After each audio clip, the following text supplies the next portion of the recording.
തൃണമൂൽ കോൺഗ്രസിനുള്ളിൽ വൻ പൊട്ടിത്തെറി. 2 TMC MLA-മാരെ പ്രാഥമിക അംഗത്വത്തിൽ നിന്നും പുറത്താക്കി. രതബ്രത ബാനർജിയെയും സന്ദീപൻ സാഹയെയുമാണ് പാർട്ടിയിൽ നിന്ന് പുറത്താക്കിയത്. പാർട്ടി വിരുദ്ധ പ്രവർത്തനങ്ങൾക്കാണ് നടപടി.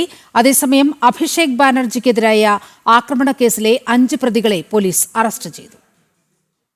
തൃണമൂൽ കോൺഗ്രസ് ദേശീയ ജനറൽ സെക്രട്ടറി അഭിഷേക് ബാനർജിക്കെതിരായ ആക്രമണ കേസിലെ അന്വേഷണം പുതിയ വഴിത്തിരിവിലേക്ക്. കേസിൽ അറസ്റ്റിലായ ചില പ്രതികൾക്ക് മുൻ സോനാർപൂർ TMC MLA ലവ്ലി മൈത്രാനുമായി ബന്ധമുണ്ടെന്ന് അന്വേഷണത്തിൽ കണ്ടെത്തി. സംഭവവുമായി ബന്ധപ്പെട്ട് ഇതുവരെ 5 പേരെ പോലീസ് അറസ്റ്റ് ചെയ്തു.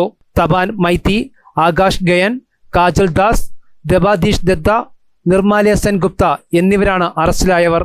പ്രതികളുടെ പശ്ചാത്തലവും സംഭവത്തിലെ പങ്കും അന്വേഷിച്ചു വരികയാണ്. അറസ്റ്റിലായ തപാൻ മൈത്തിയും നിർമ്മൽ സെൻ ഗുപ്തയും മുൻ തൃണമൂൽ കോൺഗ്രസ് MLA ലവ്ലി മൈത്രയുടെ അടുത്ത അനുയായികളായിരുന്നു. കാജൽ ദാസിനും ദബാദീഷ് ദത്തിനും ലവ്ലിയുമായി അടുത്ത ബന്ധം ഉണ്ടായിരുന്നുവെന്നും അന്വേഷണത്തിൽ കണ്ടെത്തി. അറസ്റ്റിലായ പ്രതികളൊരാളായ ആകാശ് ഗയാൻ പ്രാദേശിക തലത്തിൽ തൃണമൂൽ കോൺഗ്രസിലെ പ്രവർത്തകനാണ്. TMCക്കായി തെരഞ്ഞെടുപ്പ് ബൂത്തുകളിലും പ്രവർത്തിച്ചിരുന്നുവെന്നും അദ്ദേഹത്തിന്റെ മാതാവ് തന്നെ വ്യക്തമാക്കി.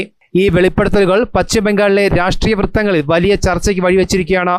ആക്രമണം ഒറ്റപ്പെട്ട സംഭവമാണോ അതോ ഭരണകക്ഷിക്കുള്ളിലെ ആഭ്യന്തര വിഭാഗീയതയുടെ പ്രതിഫലനമാണോ എന്ന ചോദ്യവും ഉയരുന്നുണ്ട്. ജനം, ഡൽഹി.